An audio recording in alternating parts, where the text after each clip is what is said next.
Welcome to the Daily B Show with Matty B, episode 77 with Mr. Craig Sotkovsky. I got to make sure I say that right.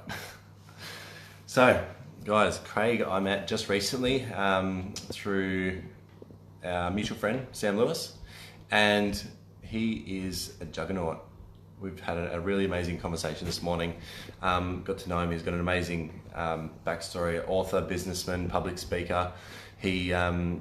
He was one of the people on ground zero at the September 11 attacks and helping the survivors and the people in the area. And from there, managed to form lung cancer years later from all the soot and the smoke and the chemicals that were just around the city at the time. So that's something he's had to deal with, which is obviously a challenge all in itself. He's a proud father and husband and family man, and he's here to share some pretty epic revelations in his own story, and with himself, the world around, and the world within.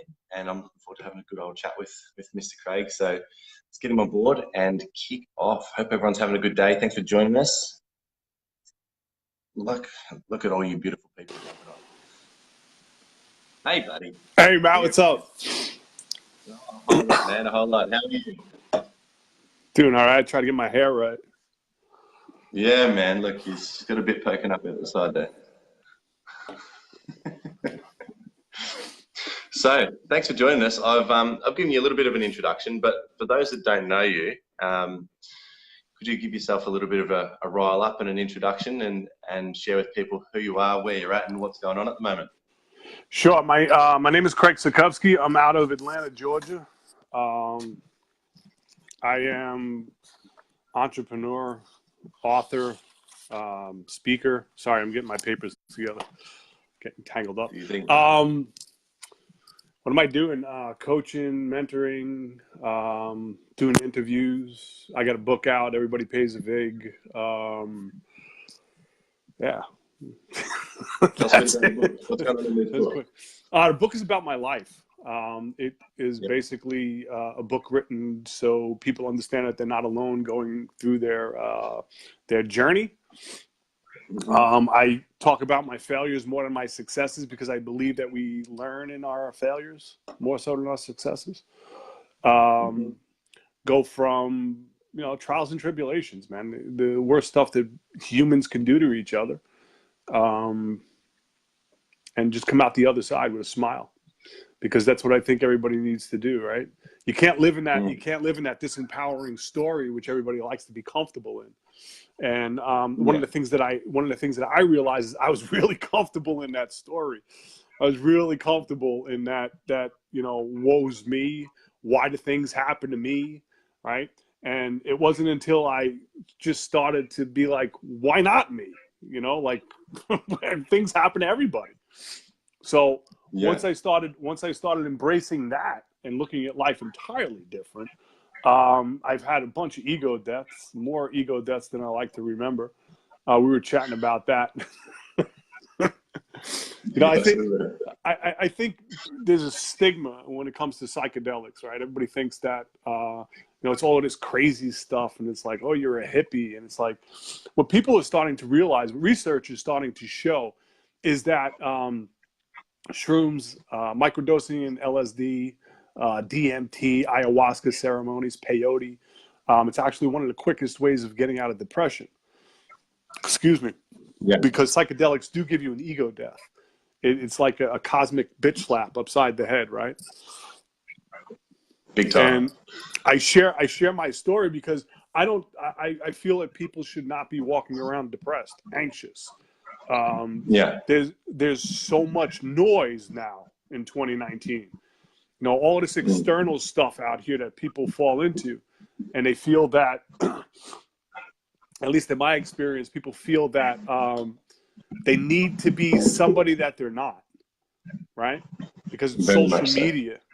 So everybody needs to like perform like SEALs, and it's kind of discouraging for humanity when everybody's acting the same.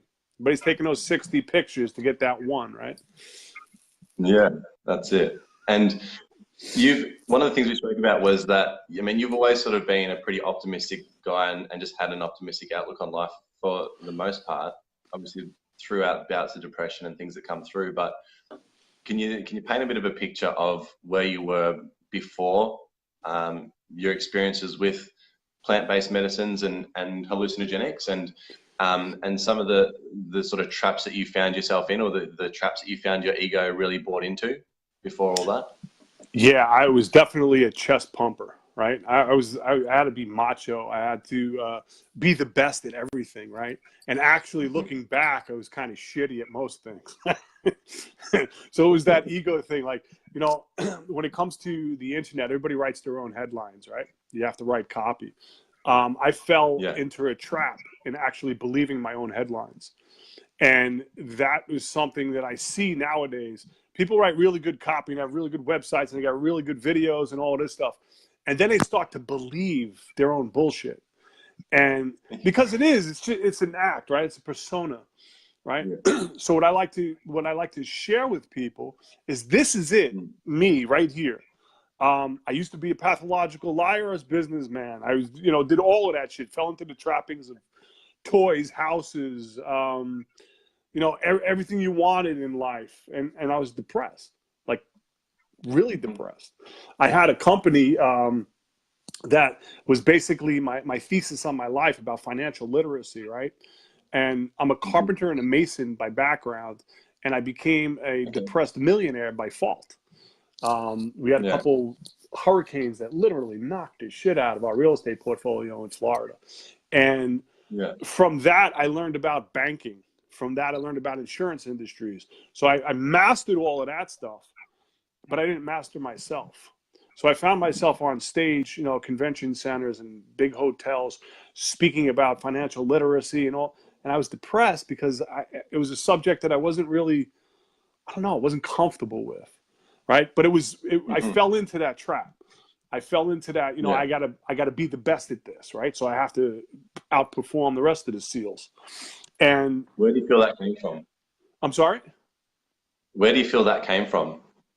That desire and need to be the best, and the importance placed on that that financial material world? Because I was always told that I would never amount to anything because I was never formally educated, right? So it was like I barely got out of school. My best subjects were like history and business law. Loved business law. I just loved the teacher that taught it. And when everybody was going to college, right? This is in 1983. When everybody was going to college, I was going to work. And I ended up at an early age making more money than most parents, just by hustling, you know, construction. And I was mixing cement with guys that graduated from Harvard. In the 80s, it was really bad. It was bad economics. And I was taught by literally the best in the world on how to build things from old masons and carpenters, Greeks and Italians. I grew up in right outside of New York City in a place called Cliffside Park, right by the George Washington Bridge. And we literally had the best real estate in the world 20 minutes away: Alpine, Cresskill, Dumont, New Jersey. I mean, these are the outskirts of New York City, right? So we always wanted to be the best. You were pushed to be the best. And I was mentored from an early age from another guy that actually, I don't know if you've ever heard of Blimpies sub shops. They were like number 2 in the United States back in the day. I was actually mentored by one of the co-founders. So from an early age, we were driving in limousines and Rolls Royces when we were like 13, 14, 15 years old. We were like, oh, this is great. Then I go home. It was like my father was a blue collar guy. He was a teamster. He drove a truck. So it was that. It was that push. You know, you want to be better and all of this other shit. And that's a lie. It's a lie. You got to be better for yourself, right? I always started. Go ahead. I'm sorry. So there would have been a lot of experiences where I'd imagine where life was pushing you to start looking within, that you would have denied along that journey. Yeah. Because of the belief in that Can you share some of those if anything comes to mind? Or So like, one of the things that I share, and I used to be embarrassed about, is I was molested when I was a kid, right? And it wasn't until I really got comfortable with that story, right? Uncomfortably comfortable with that story, that I talk to people now by the hundreds, and you would be surprised like how many people have had incidences like that happen in their life. They just don't want to talk about them. And it wasn't until I embraced that story, or being a drug addict at an early age, because I had 8 knee operations. So I was addicted to painkillers, and then painkillers went to cocaine, and then just, the shit show of what life can throw at you. how long was that period of your life that you were addicted to the drugs for? 80s and 90s. It beats you up. What's really weird is my last knee operation, right? I wasn't taking any drugs. So I just had cancer surgery October of 2017. They took my mid and lower lung out from just some really exotic stuff. And what happened was I stopped taking the opiates and stuff like 3 weeks after, and I just switched over to CBD oil. And it just made me start thinking about things differently. Like, I can't see myself doing opiates. It's just not me. I could picture myself doing psychedelics, because for me, it's an ego release. It gets rid of depression. You're starting to see this with vets. Guys that are at war. People that have like tragedies and stuff, and they're starting to see how Silicon Valley, right? Silicon Valley was born off of microdosing, and it's just starting to come out that people actually develop a different way of thinking, right? And it's not about, oh, look, I'm high, I'm tripping, I'm doing all this stuff. It's not about that at all, and this is the reason why these human technologies have been given to us by the ancients. I think shamanism will save everybody. Can we go back to where this all began? Because it's a pretty interesting story about where you went, where you were trained up, and how this sort of entered into your realm. What, in the Mexico? Yeah. So, so it was like 2000. I came up with this company in 2005, 6, 7, right? So I was going on stage, and I just felt like a piece of shit, because everybody's giving me what I want, telling me I'm this awesome dude, and I felt like a piece of shit. And I was not emotionally secure with who I was. I was emotionally immature, right? Because I was never taught anything really. I was always pushing. I knew everything, but I really didn't know a lot. that pushed confidence, right? So what happened was the economy started going down a toilet in 2008. I found myself moving to Mexico and the Yucatan in 2009, January of 2009. And I have a great wife. She was just like, if you need to go find yourself, find yourself. Beautiful. And I did. And I got mentored by a Knights Templar, which really blew my mind. Explain a Knights Templar, because I had no idea what that was. Templars have a lineage going back to like the original bankers out of the Vatican, right? So, and there's people that you meet along the line that have this lineage. And it just fascinated me, because I was very much into learning about ancient technology, ancient wisdom, old cultures. And I was living in the Mayan Empire, which was amazing to me all on its own. Cool. So one of the things that he said was, listen, I'm going to show you all of these things, right? But there's only one thing that's going to get you back to sanity, which is this thing called DMT. And I was like, what is DMT? Like, what? Like, I'm like biting at the bit to change my world, right? And it was weird because I had a friend of mine just randomly was like, "Hey, have you ever heard of this stuff called DMT?" Yeah, I just did. He's like, "Well, I have a lot of it." And it just appeared, you know. Explain DMT for those that don't know as well. Dimethyltryptamine, supposedly, is what the pineal gland, right, the third eye, it's what the pineal gland produces, which gives you your vivid dreams, gives you your colors. And what synthesized DMT, everything pretty much has DMT. Anything that's growing pretty much has DMT, but the most concentrated forms are in these roots and leaves. And when you make a brew, you become a different person. So I think person's the right word. well, they call it human technology. They call it the spirit molecule, right? They call it the spirit molecule for a reason. And I didn't realize until later on that they used to give this stuff, or still do, to the Jesuits at the Vatican. And I don't know if that's like one of those theories or whatever, but this is what I was told by this dude. And what I found for myself was I was able to deal with all my emotional mess, all of that disempowering stories that I keep telling myself really fast. Like it would just go away. And I felt entirely different. And I was able to conquer myself. I was able to go in, strip all my demons, right? Because we all have demons. People like, oh, I'm not like that. I'm like, you're full of shit. You're human. Everybody's got backstories, right? So I learned how to tap into my story. And when I did, I became me. And that's one of the hardest things that somebody can become is themselves, if that makes any sense.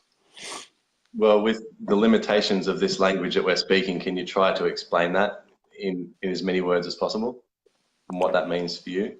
We have, maybe what for you see me, in others.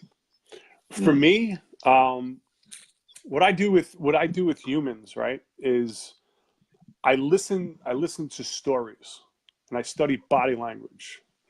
And 70% of communication is nonverbal, right? So you can listen to people's stories and see whether or not they're full of shit, whether or not they're sincere, whether or not, you know, it's just the nonsense of being human. So what I do is, I'm going off on this tangent, I'm sorry. That's okay. No, that's okay. It was, for me, it's all about ego. I think for some reason, humans have an ego, and it's really a bad part of what we are as humans, because we have to front, right? Can you define the ego in your term, in your words? I call it a block, right? I think for myself, just in my experience, right? An ego is a blocking mechanism for you to go through to advance yourself to your next level, to get rid of your bullshit story that you tell yourself of why your circumstances are going to stop you, right? It's always like, oh, I have a story, so get.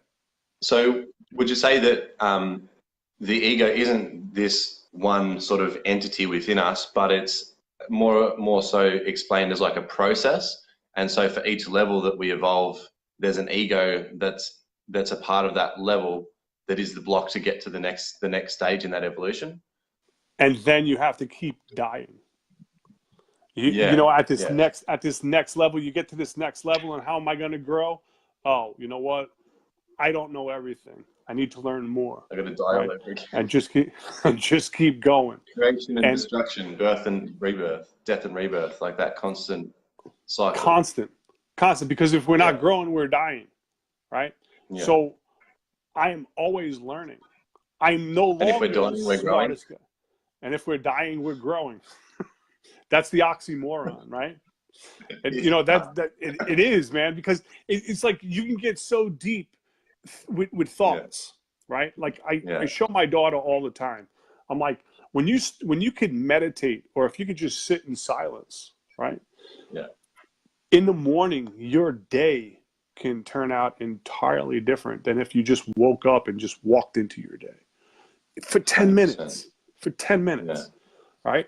Um, for me on my journey, right? I'm here to just kick ass. I'm here to tell my story. I'm here to simply encourage people to show up for their Yep. lives. Because people, they want to hide behind this facade, right? The ego is the mask. So once you take that mask off and you reveal yourself, man, you look in the mirror and you're like, hey, you know what? I am pretty badass, right? I am a pretty amazing dude. I am pretty cool. Instead of all of this, oh, I'm this part of my story or I'm that part of my story. It's like, no, the whole thing is your story, right? So be explosive in your world if that's what you want to be, because success is defined so many different things. I find myself more successful now than I ever was simply because I don't have to bullshit myself no more. I don't have to impress you. You know, I don't have to impress your audience. Because whether somebody is going to say something about me or think something about me, it's none of my business because it's based off of their experience, you know. Yep. And that for me is an ego death, because I am just going to go through life. I'm not going to be this egotistical asshole and be like, oh, I know everything, and all, because nobody does. Nobody has the perfect life that everybody's trying to portray on Instagram, right? So let's tap into that a bit, where the just being in the moment, being in the here and the now, and that true release of not giving a fuck what others are thinking, how others' opinions are none of our business, and that it is just a projection of their own experiences. Like, walk me through that, your first death to get to that point, and what that really means, and if you can elaborate on that for people as well that may not quite be there yet. Okay, so everybody's at whatever level that they're at now, right? Yeah. So for me, because I coach or consult or whatever words you want to use, right? I listen to people's stories, the worst stories that people can possibly muster for themselves. And I take that and I explain to them, for me, to make me happy, okay? Forget about back there. I have to go from this point forward. So whatever this point is. So I was doing like these little mini seminars when I was getting lung surgery for the nurses and doctors, and they're like, how the fuck can you come in here and they're gonna rip your fucking mid and lower lung out, and you're coming in here like you're getting your teeth brushed, you know, like you're gonna extract a tooth. It's like, how does that even work? And it was like, for me, how my process is, I know what shit is, right? So I look at everything as beauty. I look at everything as smiling. I look at everything. In September, I had a really good friend of mine get shot and killed in his kitchen. I mean, it was just a complete nightmare. And for me, it made me realize I love this dude so much, but you know what? He was gone. He was gone. And what was good about that situation? And I think people have to look at all the tragedies in life and look at this something that's good about every situation. And that's what I like to exploit more than anything, is the good situations than the bad. And I think that is part of my ego death.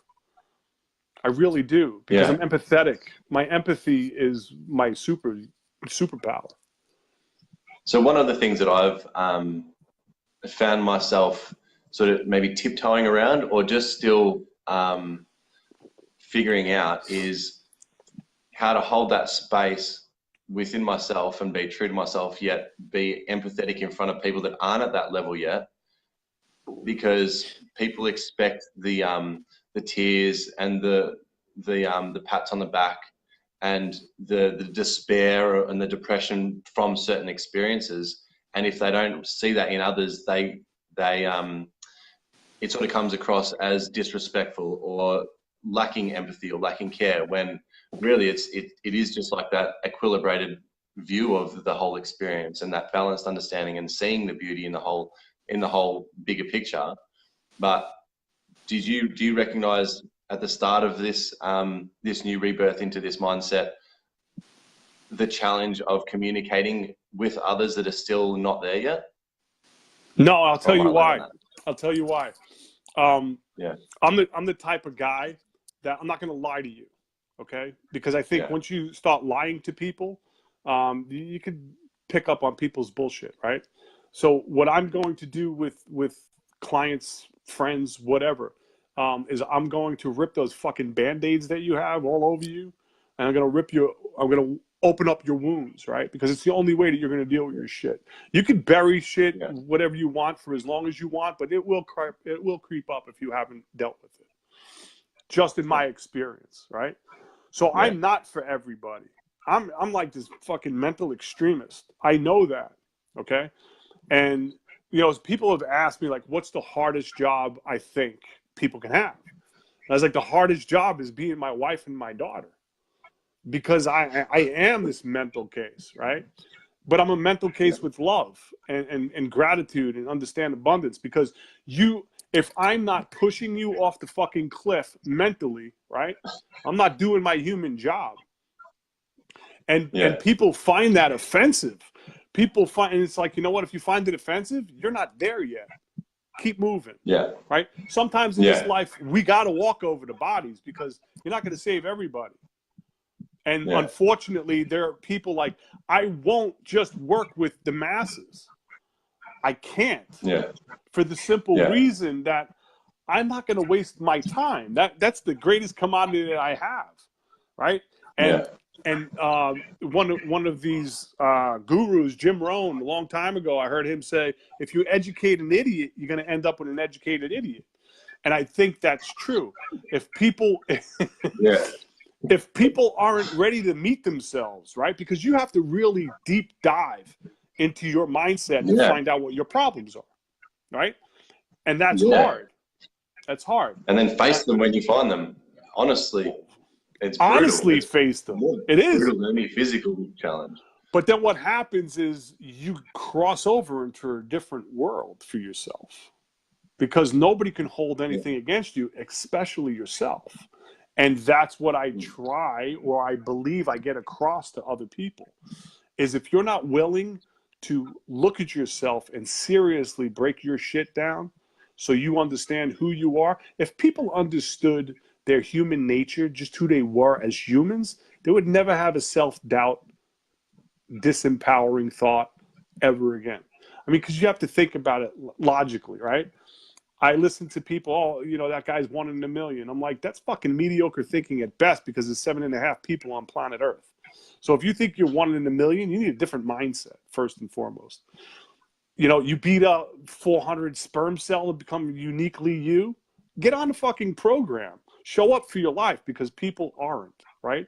They want to carbon copy everybody else, when really the world wants your uniqueness. And that's what it comes down to.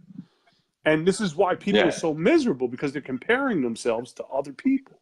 How can I compare myself to you or your friends or your auntie or whatever? I'm not them. So it's like, I want to learn from everybody. That's what I'm here for. I'm here to learn. Because as we were talking before, I was like, I'm never incarnating back to this fucking mental institution ever again. This volcanic meatball that we're on right now, this place is crazy. Look at the shit that we do to each other. Seriously. Seriously. It is nuts. The human conditioning is insane to me. It really is. Yeah, it's full on. It was Gary Vaynerchuk who had his video speaking that the mathematicians put their heads together and figured out there's a 1 in 400 trillion chance of even being alive. Yeah. But even after doing some DMT and some different experiences, you recognize what infinite is and what that word tangibly actually means, and really where every single moment's a 1 in infinite chance of even being here. Now think about your heart. Yeah. Think about your heart, right? It beats by itself. Yeah. I'm not thinking, oh, my heart has to beat. So I mean, there's something else other than myself, right? That's controlling this shit. I don't know what you call it, God, you call it the universe, you call it whatever you want. I just call it me. Right? Because I haven't seen anything else. Well, I told you about the plumeria tree telling me about my life for 5 years. But, I mean, we Don't just skim over that, by the way. You brought that up. Let's go there. Tell that story. I was having one of those moments, right? I did a bunch of DMT and ayahuasca and just went. And I ended up in my backyard in Mexico, and I was talking through a plumeria tree, and the plumeria tree laid out my life for the next 5 years. And it was because it's my own vivid hallucinations, right? So I actually, I guess, told myself whatever the universe was telling me actually manifested. And it showed me so much, right? That the guy that I was just talking to you about that got killed, I went on a journey with him, and it was insane. The last journey I went on was completely insane because it was like a fucking circus. It was like, no, this is what your life is going to be like now. Boom! It's like, go. Just go do it, man. Just whatever you want, just go take it. It's right there for you. Just go grab it. And that's what I'm doing, right? Because there's nobody that can stop me except for myself. Yeah. And in 2019, the way everybody is batshit crazy, there's so much noise. Whatever it is that you're going to concentrate on, just go take it. Nobody's paying attention, right? Yeah. Nobody's paying attention. Everybody's got their own shit that they're going through, and they're trying to do this, and they're scamming that. And just go in and take it. Whatever it is that you want in this world, visually see it, write out a little map for yourself, and just go take it. And people are like, oh, but you don't know my story. I don't give a fuck about your story. Nobody cares about your feelings, man. Just go do it. That's it. Plain and simple. That's it. It's like mic drop, man. It's like nobody fucking cares. Just go do it, right? But then you have these people like myself that I do.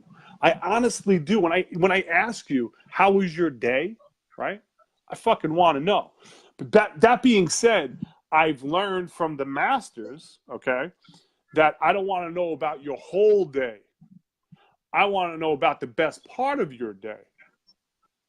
So what that does is that eliminates all your bullshit about your dog, your cat, your husband, your wife, all of that shit. And you're going to tell me what's the best part of your day, which means I'm going to give you a disruptive pattern like that. And you're going to tell me, and you're going to feel good about telling me about the best part of your day. So we just eliminated all of this bullshit. And I think once people understand that, people get along a lot better. What's been the best part of your day today? What's the best part of my day? Yeah. Hanging out with my daughter. She's homeschooled. Yeah.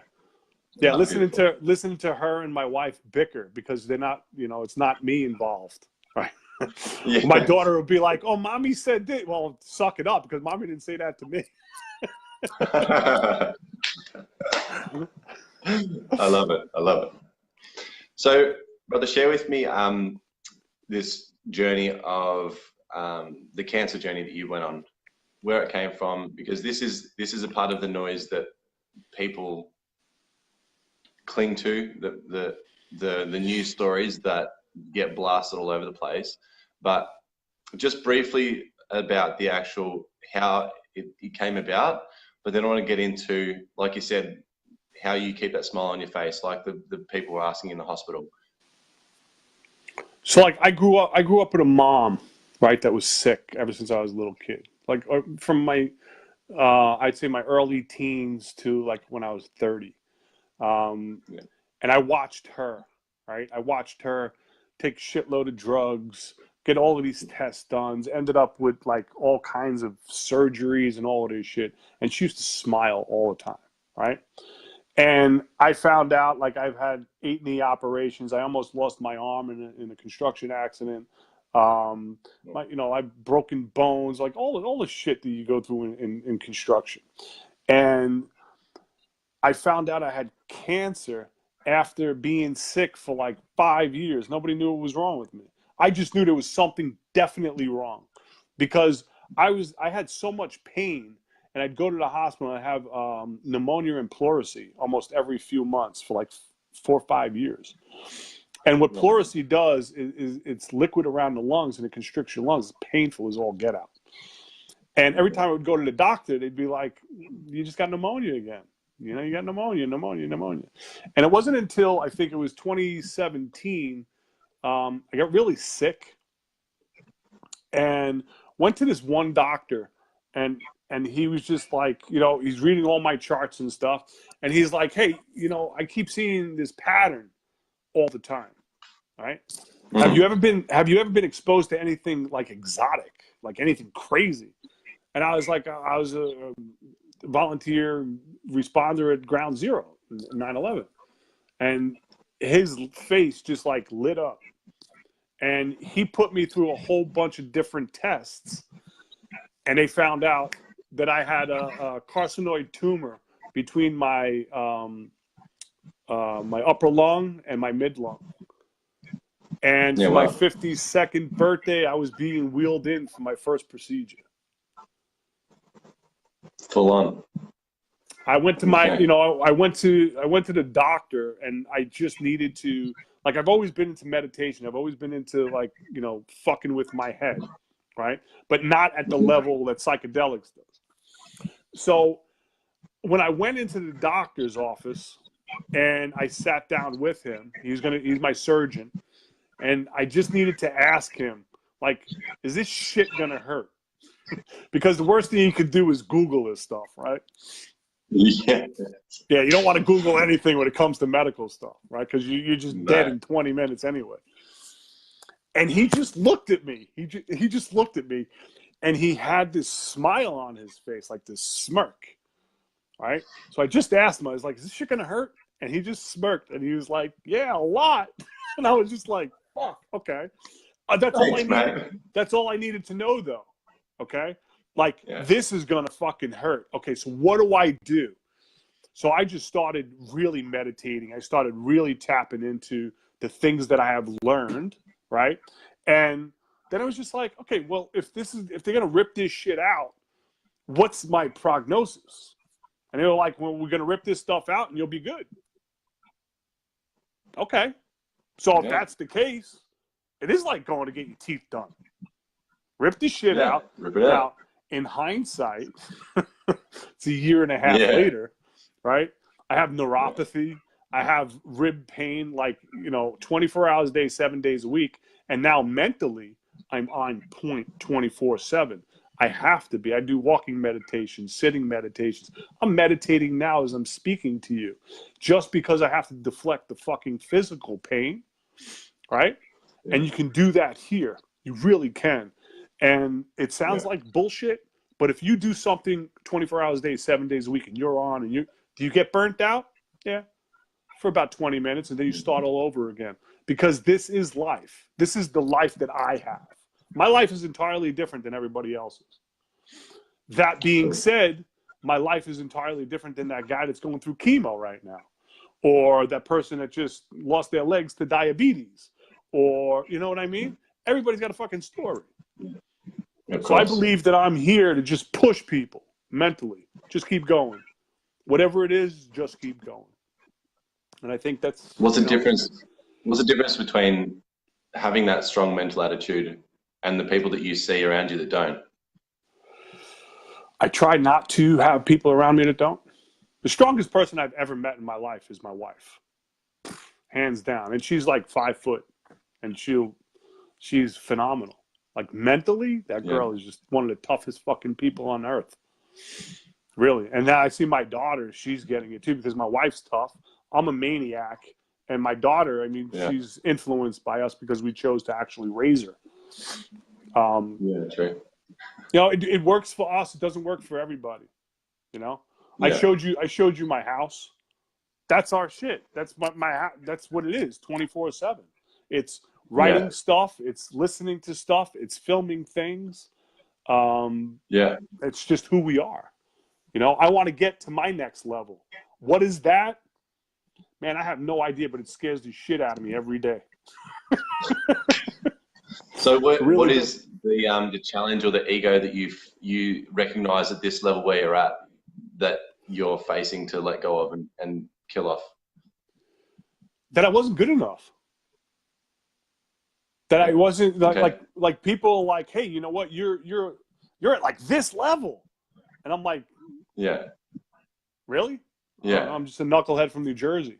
But then I start to see that it's not levels, it's new stories, right? So my next chapter is this guy that is at this peak performance in his life, right? I'm going to perform. You know, they say 85% of life is just showing up. The other 15% is how you act.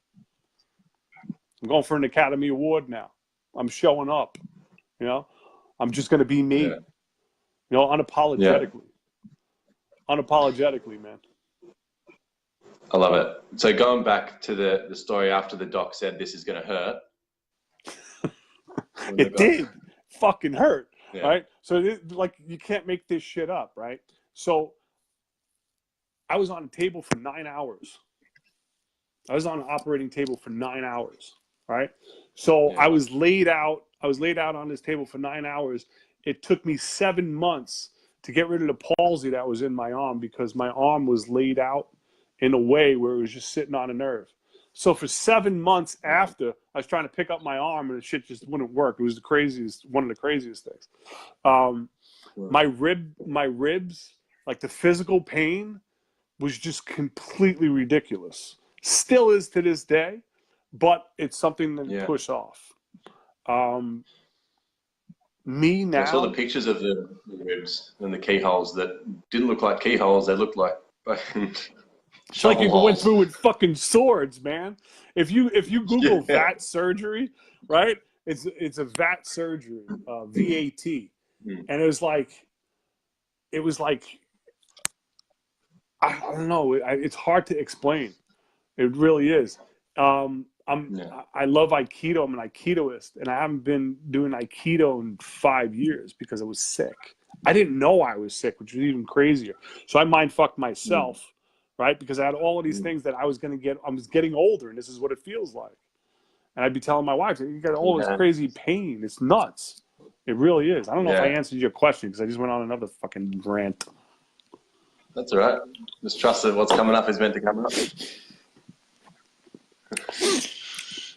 I just think that if people actually like deep dived into their shit, right, tapped into who they are more so than what society says they are, I think people would just have a much better life for themselves. And I think that's the ego death. Yeah, I think one of the places I see people struggle is because we get our definitions of life and of our language from society, from our parents, from our education. Sure. And so it's almost like learning another language and redefining your entire reality. I'm glad you said that. Yeah. I'm glad you said that because it is another language. Living your life with passion, right? It's going to sound really cliche-ish, but excuse me, just being passionate about living, right? No, all of these people, all these people are just existing, right? Nobody is living their life. They're living a lie that they tell themselves of why they can't be somebody else, right? But here's the thing. It's not you're faking it until you make it. You've always had it in you. So once you tap into yourself, lives change, man. I've seen families change. It's like, I don't have to sell shit. This shit sells itself. You know, show up for your life. Be that amazing human that you are. And that's it. There is no like self-doubt. There is no like, no, fuck it. Show up. Take over. That's what it's all about. And it scares people because like, oh, you're crazy. Yeah. You can't be like that. No, you can't be like that. I can be like whatever the fuck I want. And that's I think that's the key. I really do. I think that's the formula. Keurig Ashley talks about the formula all the time. It is the formula. It's not mine. It's just what it is. Show up. You know?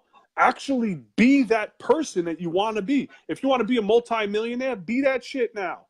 Right? Actually live that life. Because it's all about a lifestyle. And that's what people don't really get. I listen to people all the time. I want to be a millionaire. And it's like, do you want the responsibility of that? Or do you want the lifestyle of? Because if you want the lifestyle of, anybody can have it. Because it's time. It's about, for me, my life is all about time. It's the greatest commodity I'm never getting back. So I have to give you my time that I'm not going to get back. So I have to add value to what this conversation is all about. Or else you ain't gonna call me back. You know, you'd be like, fuck him, he's done. And that's what it's about. I think people are trading their time and thinking that that's currency, and it's not. It's actually money, because that's the store of value. You know, this relationship. I talk about the difference between currency and money all the time. People are chasing the wrong things. You know, we're humans. We love shiny shit. I've had all the shiny shit. I don't need the shiny shit. The shiny shit means that I have a glare somewhere. You know, I want to just be me.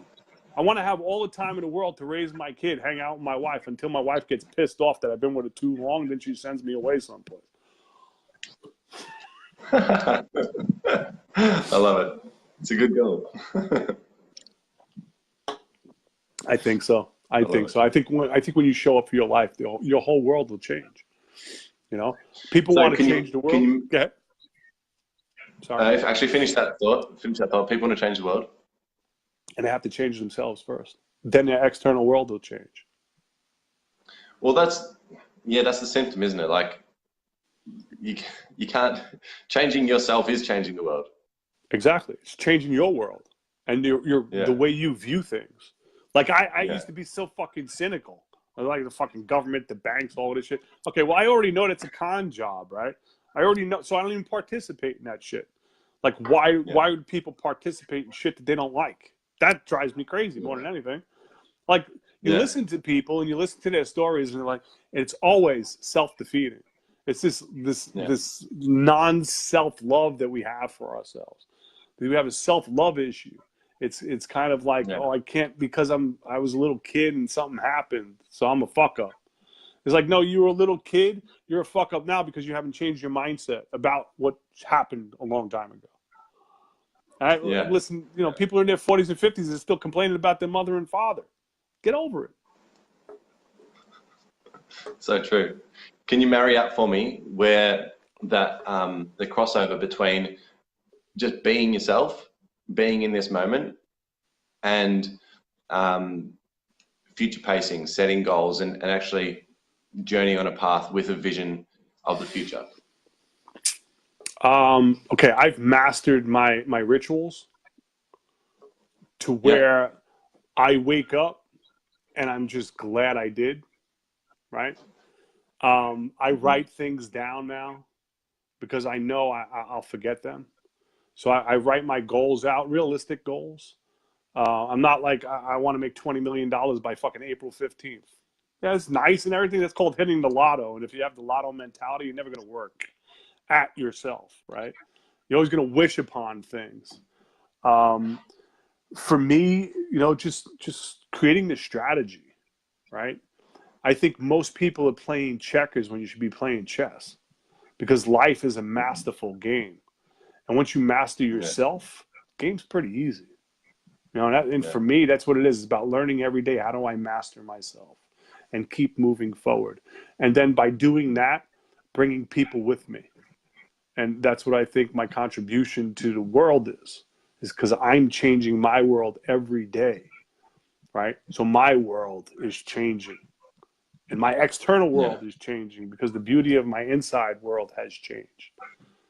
Hope that explains that. Yeah, it does. I think the more that you do recognize and tap into your own being, you do create a bigger container within yourself to support and create more, support more. And so again, the deeper you dive within yourself, the more layers you strip back, the more there is to contribute to the world around and the people around. Absolutely. Yeah, that's my core philosophy. Just change. Just change. Okay. So what do you believe above all else? What do I believe? Nobody laughs or cries in a different language.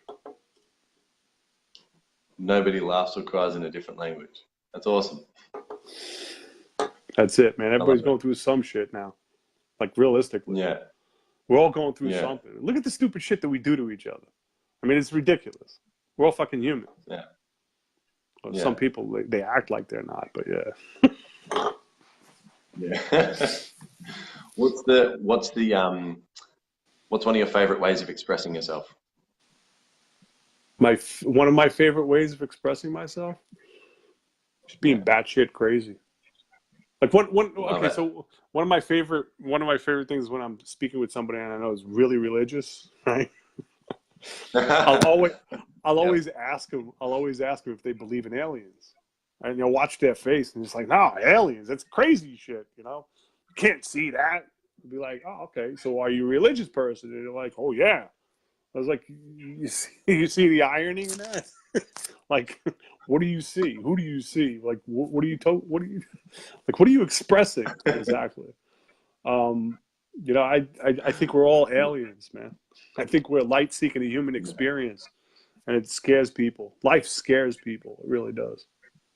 I know. It used to scare me. Used to scare the shit out of me. Hell yeah. Now the things that I manifest scare me more. So I'm like, whoa, really? Yeah. Yeah. It's fun. Yeah, they come out of the blue, and it happens so much though that you'd think that you get used to it, and every time it happens, it surprises you. But it's like, oh no, well, I'm sort of used to it now. But this was just a bit of a surprise, and then you go along, and then oh, it happens again, jumps out from behind a tree. And here's the thing: shit can be gone like that. Yeah. In an instant. Yeah. And I think that is one of the things that people take for granted is their life, because it'd be gone in an instant. Your spouse could be gone in an instant. Your kids could be gone in an instant. It happens every day. So just enjoy it. Enjoy the journey. Enjoy the process. Enjoy that bridge from this point to this point. Enjoy that process. I hated the fucking process I kick and scream all the time. All the time. Yeah. Now I understand who I am. I understand what my triggers are. Right? And if I see any kind of disempowering thought, I'm just like, fuck, go away. Yeah. Literally. Yeah, literally, just fucking go away. Get out of here. I'm a rock star. So, and that's thoughts. All thoughts are. They're just traffic on the freeway, just flying by. We can choose just to focus on whichever one we want. What exit non-ramp do you want? That's it. Yeah. You know? But people don't want. People always look in the rearview mirror, man. They're always talking about the past. It's always back there. Yeah, man. I asked you earlier on, like you described yourself as a depressed millionaire, and then how do you describe yourself now? I'm a fucking rock star. I'm a rock star. I'm just like I just show up now, right? Like my whole thing is I used to show up. I tell people all the time, wherever I used to go to a different geographical location, I would show up. Now, I show up, not with the fucking luggage. Yeah. That shit doesn't even exist anymore. And that's like another part of my superpower. Just show up. I just walk in and just take over, because that's my personality.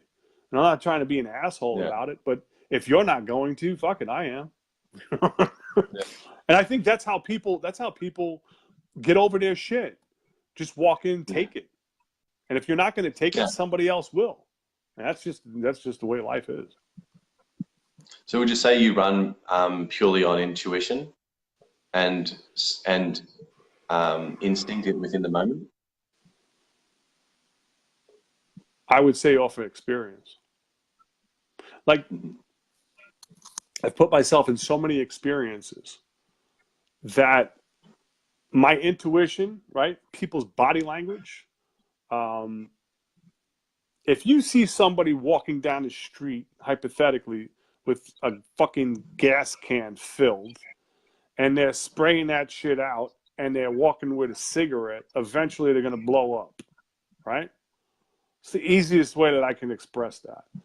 People are walking around with these gas cans, smoking cigarettes, and they're fucking blowing up their lives over what other people are thinking about them. You know, just be you, man. That's my biggest message. Be you. Yeah. You know, whatever that shit is. If you think you're crazy, okay. Everybody's got some kind of bullshit in their head.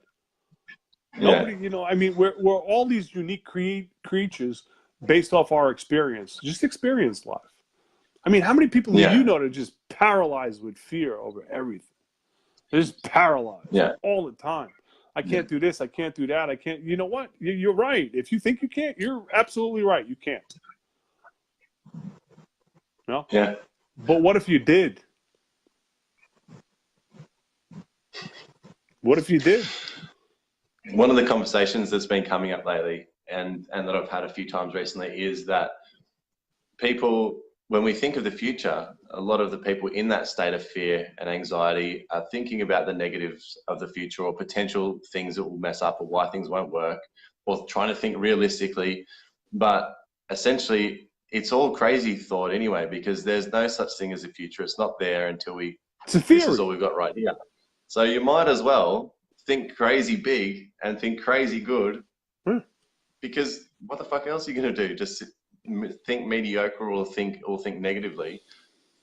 It's a bit of a no-brainer when you start tapping into that and recognizing how much of an illusion and how non-existent the future really is. It's a theory. And when we're, I mean, legit. Yeah. It's just a theory, right? So, okay, so let me ask you a question, right? I was having this conversation with a buddy of mine the other day. Is there something called time? Well, there's something that people call time. Okay, so if there's something called time, right? What time is it by you? Well, it depends how big the magnifying glass is on that second hand that I can get right in, because it isn't there. And so, Ever-changing. so it's ever changing, right? So if you're thinking about something in the past, right? Are you really thinking about the past, or are you having a thought now about something that happened before?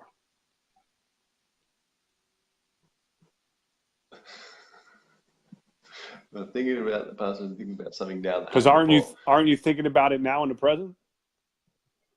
Well, yeah. Okay, but okay. So let's say you had a really traumatic experience back then, right? And then you got new skills. You got new skills and tools to look at life differently. Would you look at that story the same way back then? Now? No. No. So anybody can change. You completely transform an experience. Exactly. Completely transform that experience. So you could actually have really shitty experiences come out to benefit you. Yin and yang. Well, that's where we are bipolar by nature, isn't it? Like we go through experiencing things with this lopsided, good or bad, up or down. But then where we were saying earlier on about how we can view situations in that sort of equilibrated state where we do see the balance of the up and the down, the yin and the yang. And it isn't that it's traumatic, but it's one in an infinite, which is actually fucking beautiful. Even the most desperate of despair, seemingly, that people go through, which is a whole nother level to get to. It's a whole nother level, a whole nother story. Yeah. Just keep changing the pages. You know, just keep changing. Which is batshit crazy until you're there.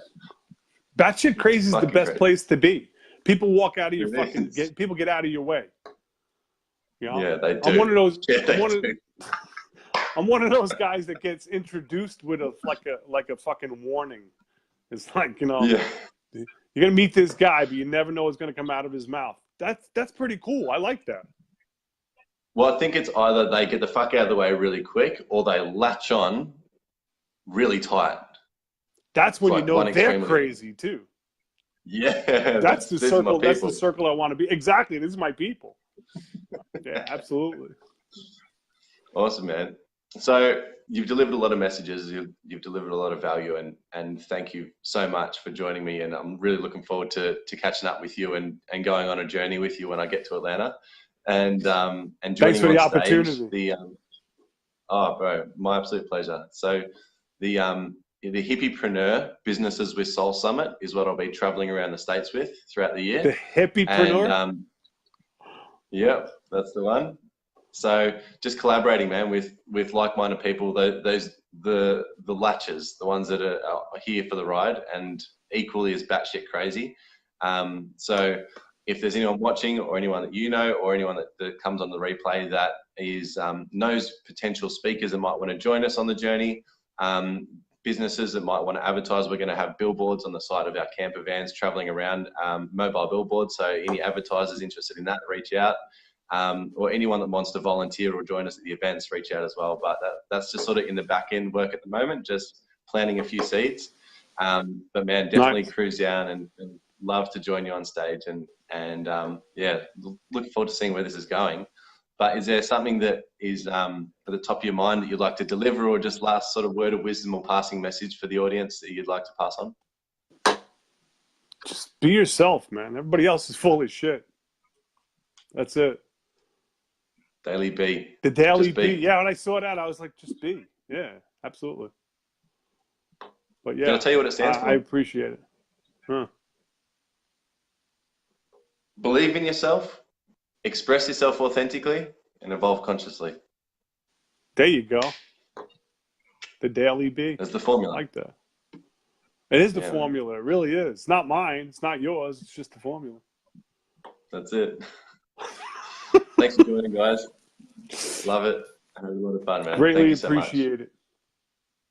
My pleasure. Thanks again. Have a great day. We'll catch everyone tomorrow.